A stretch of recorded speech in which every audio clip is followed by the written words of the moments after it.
I don't know if I've made it clear on this channel, but I've always been a sucker for spooky stuff. Halloween is my favorite time of year. I dig horror films, Stephen King, and scary games. So when games like Donkey Kong do worlds like Gloomy Gulch, Fungi Forest, and Creepy Castle, I am in my element. This is probably the closest we'll get to seeing something like Creepy Castle in the style of the original DKC trilogy.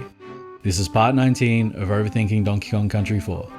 Honestly, while the custom assets are very hit and miss in this project, I love the look of this level. They took the tall entrances from DKC's ruins, added the spooky living forest trees from DKC2, and used them to line the pathways of DKC3's Riverside levels. Change up the color palettes, add in the spooky music from Donkey Kong 64, and you've got a whole new thing. Speaking of the living forest, this level always reminds me of the cemetery arena of Mortal Kombat 3, but that's neither here nor there. The main element of the level is simply the spooky visuals, and that's fine by me. If I had to pick a gameplay focal point, it's honestly probably the pits. There are no bottomless pits in this level, but there are these huge, almost uniform ditches. Maybe they're graves, mass graves, I don't know. They're unique, they look cool, and I dig the pallid blue plant life, say that 3 times fast, growing up from the cemetery dirt. I do have a criticism of this level though, too many enemies. The overall number is fine, but the variety is too much. There's Cloak, Ghost Rope, Recoil, Mini Necky, which is a wasted opportunity to bring back the ghost versions from the Creepy Crow fight, Cobble, Regular Necky, Sneak,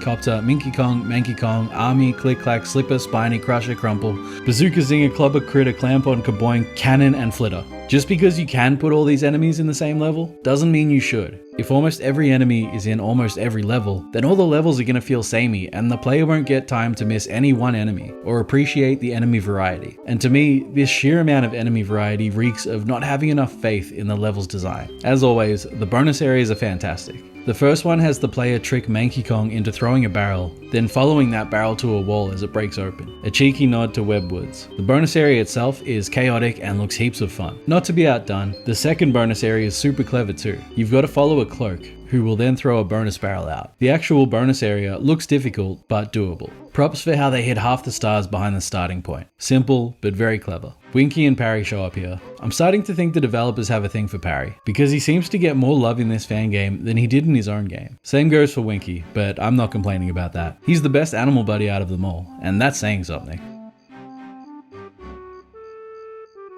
Kremetery is done. I hope I didn't seem too harsh here, because I really dig the look of this level. I just think they went a bit nuts with the enemies. The visuals are great, the bonus areas are as good as any you'd see in the original trilogy. I think with some original music, a coat of paint, and an enemy overhaul, this level could be amazing. And imagine the potential palette swapping this tile set has. A cemetery at dusk, in the rain, in a thunderstorm, in autumn, covered in moss, with a thick fog swirling about the earth. There's so much that could be done. I really hope the cemetery level theme isn't a one and done in the final result, because it deserves a couple more levels. See you all in the next one.